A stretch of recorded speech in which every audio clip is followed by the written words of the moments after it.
Coming up on SBU TV, we take a look at enrollment rates, and spring weekend could undergo a huge change this year.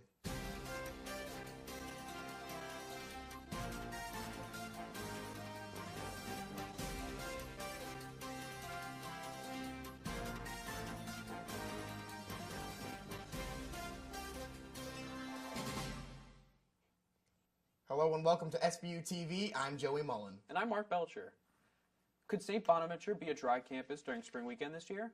According to Safety and Security Director Vito Czyz, campus security will be cracking down on open container and underage drinking laws during the end of the semester event. SBU security will be performing more random alcohol checks on the athletic fields and throughout campus during the weekend. Any student with a found with alcohol will be asked to pour it out.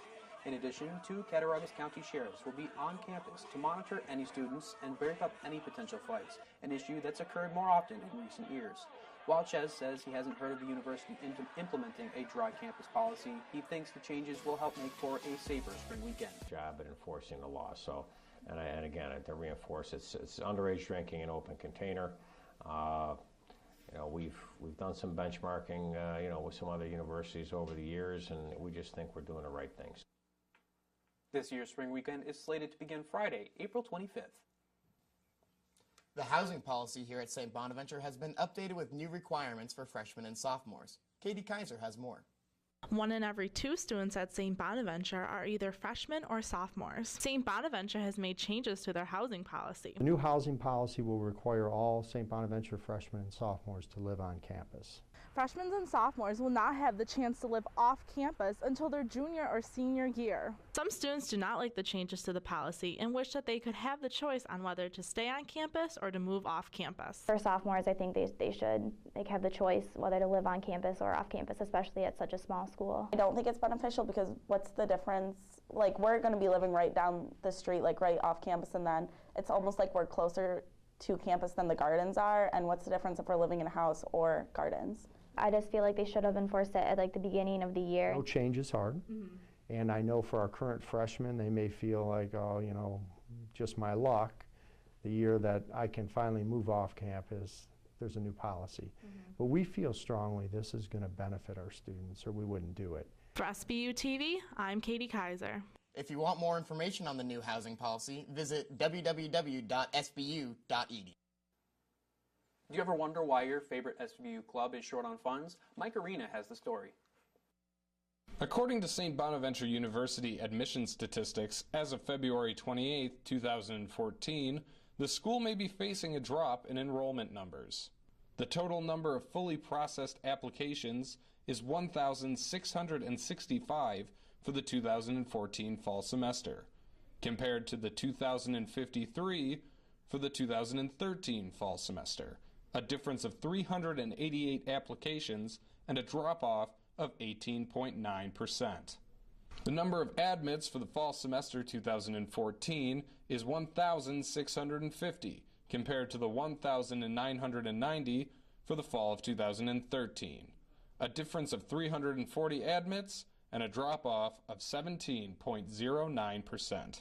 SBU TV talked to representatives from WSBU 88.3 The Buzz and the Campus Activities Board to see how potential drops in enrollment affects their organizations. It's very hard because when the enrollment is low and we don't have a lot of students coming in, the fees are just lower, so obviously it severely impacts every single club and organization on campus. We're funded through student enrollment, and when student enrollment goes down, then our funding will go down. Last year, I think we had maybe like $25,000 to $30,000 to work with. This year, we're working with $15,000. We're reliant on technology too, and you're looking at, we always have to replace equipment because it's utilized a lot. You're also looking at programming, those types of things. So it's going to affect that total budget. For SBU TV, I'm Mikayla. A school representative canceled an interview with SBU TV this week. Could baby fat around the face and stomach indicate early obesity in toddlers? Emmariah Holcomb investigates. A recent study published in the Journal of the American Medical Association found a decline in obesity rates. What used to be 13.9% has turned into 8.4% for childhood obesity. Those studies that come out say that the decline's been in children that are ages 2 to 5. So we'd like to say that they're related to the removal of vending machines and the increased physical activity of students. Right now we can't say that. And even you can have the vending machines with healthy options in them. It's just the cost of those for the school sometimes might not be beneficial. First Lady Michelle Obama's Let's Move initiative may have aided in the recent decline. Getting students more physical activity has helped in that obesity epidemic. Local schools and government regulations aren't the only factors for childhood. Socioeconomics can also play a part. It truly takes the community to raise the child properly. Social economical status does play a key factor. Poor, low-income families tend to have higher obesity rates. That may be related to poor availability of good food to eat. For SBU TV, I'm Emmariah Holcomb. For more ways to fight childhood obesity, consult your child's physician and promote being active daily. St. Bonaventure University Ministries has a different way for everyone on campus to celebrate Lent this year. Betsy Prey has the story. Lent is a 40-day season in the Christian liturgical calendar that starts on Ash Wednesday and ends on Easter Sunday. This year, University Ministries is running a program during Lent for the St. Bonaventure community called Make It Known, Share Your Faith Through Peace and Service. This year, the theme is Make It Known, and we're asking the university community to make their faith known, whatever their faith is, through peace and service. As part of the program, there are events planned to help students celebrate in both traditional and non-traditional ways. First is a non-traditional Lenten practice, which is yoga on Tuesday nights at 9 p.m. That actually happens here in the chapel. We have Stations of the Cross on Wednesdays at 4. Stations of the Cross is a traditional prayer for the Lenten time. Purple and white bracelets were also handed out for people to wear during this time. They're just a reminder to students, faculty, and staff. We're really hoping that people can just enter into a spiritual experience this Lent so that they can find a different way to express their faith. Reporting for SBU TV, I'm Betsy Prey. The weekly events will run up until the week before Easter on April 20th. A new exhibit debuted at the Quick Arts Center yesterday, and the St. Bonaventure community saw the journey of an artist brought to life. I went out to get more. Artist and St. Bonaventure graduate Greg Polisseni came to the Quick Arts Center Thursday and spoke to the community about his life, his works, and gave a demonstration of his unique way to paint his abstract paintings. 32 of his works are now on display at the Quick Center as a part of his Breaking Free collection, which depicts his inner calm against the sometimes roughness of his emotions and the journey he is on. Breaking Free came for me after a bout of alcoholism after my divorce in 2008. I started drinking pretty heavily at the tail end of my divorce.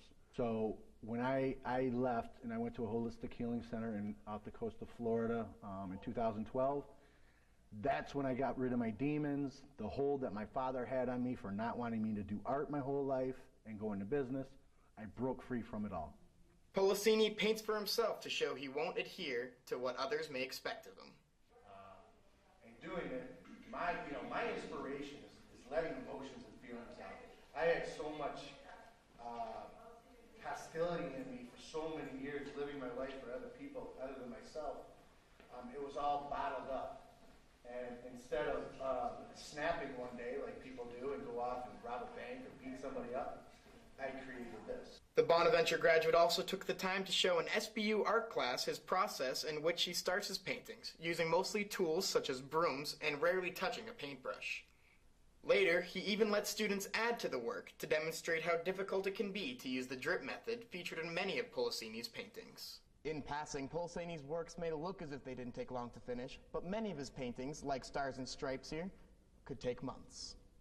The Breaking Free exhibit is open to the public, and many students have already taken a great interest in the abstract artist's works. It was nice to see kind of like an explanation behind a lot of them, and like the thought process he had when he was making them. So that was really cool. I liked it a lot. For SBU TV, I'm Joey Mullin. Greg Polisseni will be back to Bonaventure April 10th. SBU TV will be right back after this.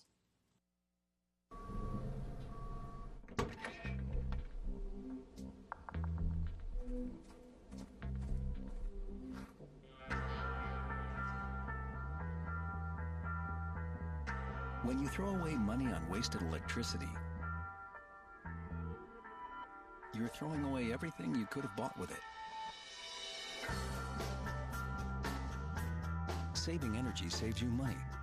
Learn more at energysavers.gov.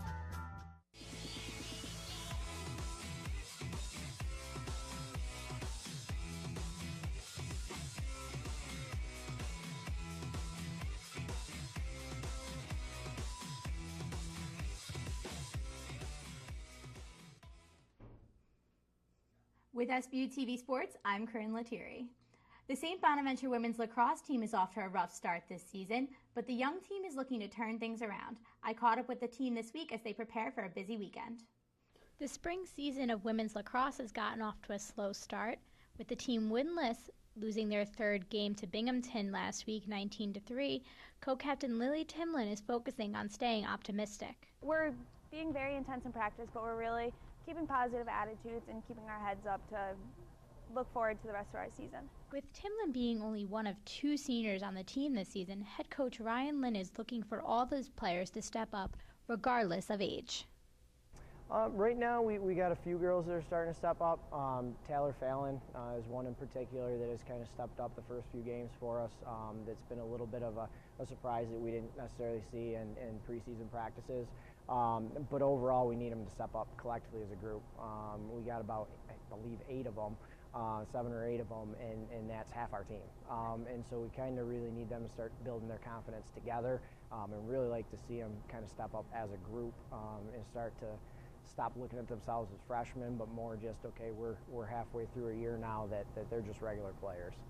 One player who has definitely stepped up for the Bonnies is sophomore Mikayla Place, who believes her teammates' solid defense has been one of their strong points this season.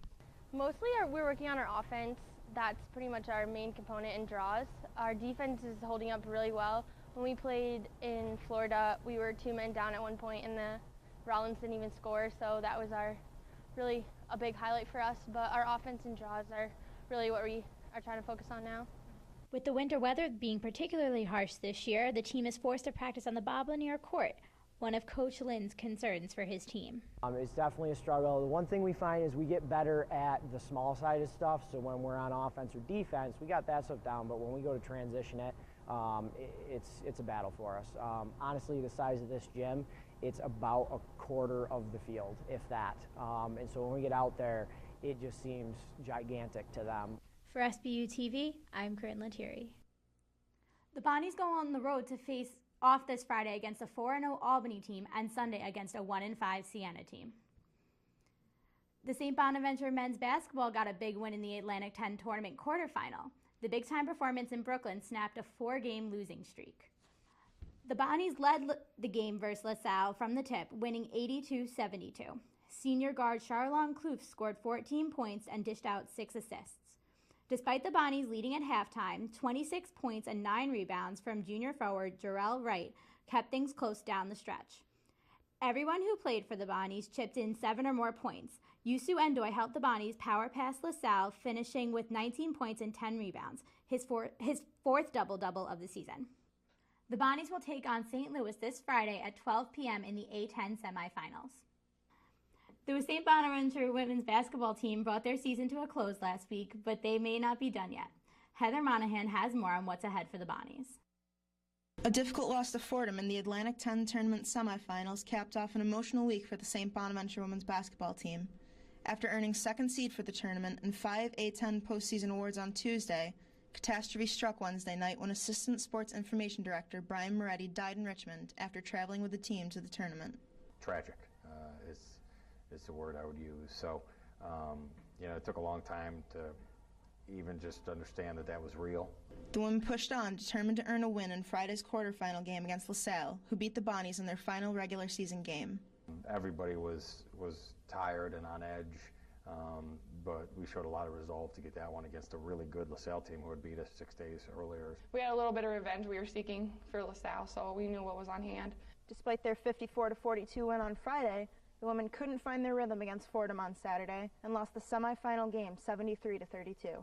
Fordham played very well, as shown by winning the whole A10 tournament, but unfortunately we just didn't have it in us to compete a little bit more. I think we played confident. It just didn't work out the way we planned, but now it just gives us more motivation going forward. I was really proud that our kids were willing to compete and didn't show out in any kind of bad or negative way, handled themselves with great class and dignity. The team still has high hopes of making a run in the Women's National Invitation Tournament that starts next week and have continued practicing.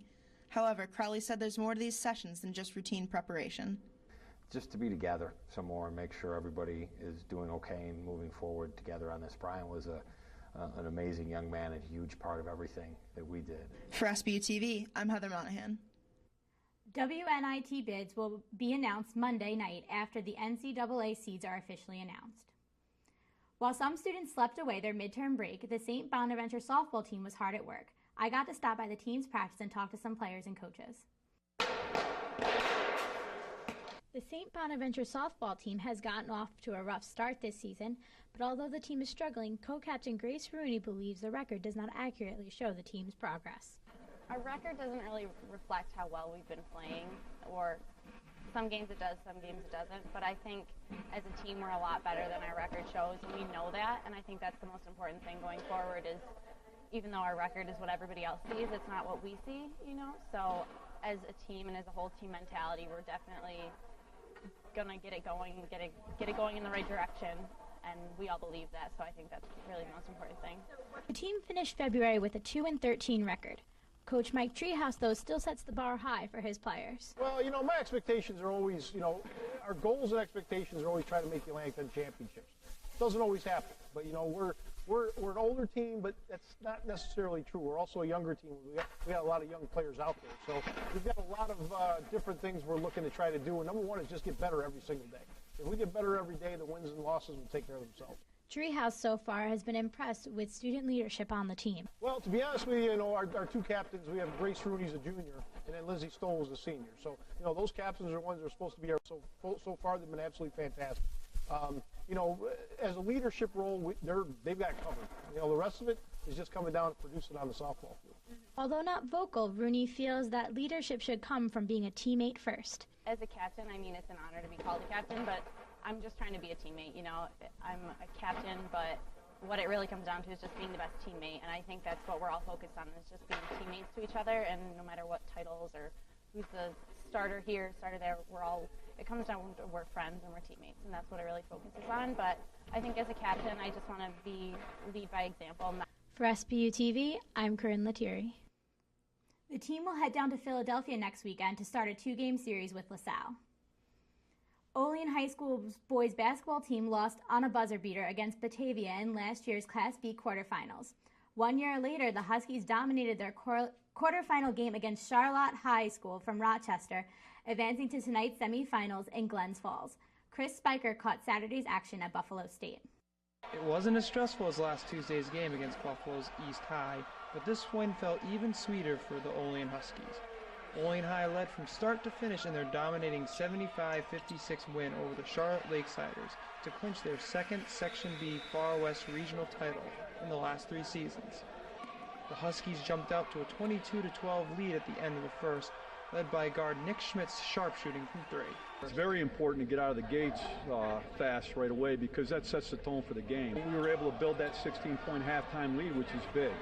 The locker room was focused, it was quiet, everybody was all about their business today, so when we came out, it was great. Like Tuesday's game, the Huskies controlled the third quarter. They led by as many as 24 points and held a 19-point lead at the end of 3. We know we had to just get them out right out of the game. You know, we had to hit some big shots just to knock them right out. We're looking more at them, what adjustments they would make. We just took care of business right away. Let's start the third. Olean's 5 starters are all seniors. Together, they've won great games and lost heartbreakers like Batavia's buzzer beater win in last year's Far West Final. I know all 5 of us that are returning as seniors, we were all upset, and every day we thought about it. They're special, very special to me. I just want to keep playing because I do not want to say goodbye to this group. With the Huskies Glens Falls bound, they will take on Woodlands from Section 1 on Friday. In Buffalo, this is Chris Spiker for SBU TV. The Huskies play tonight at 6:45. If they win, they'll face the winner of West Hill High School and Ogdensburg Free Academy in the Class B State Championship Saturday at 9 p.m. Well, for Joey, Corinne, and all of us here at SBU TV News, thanks for watching.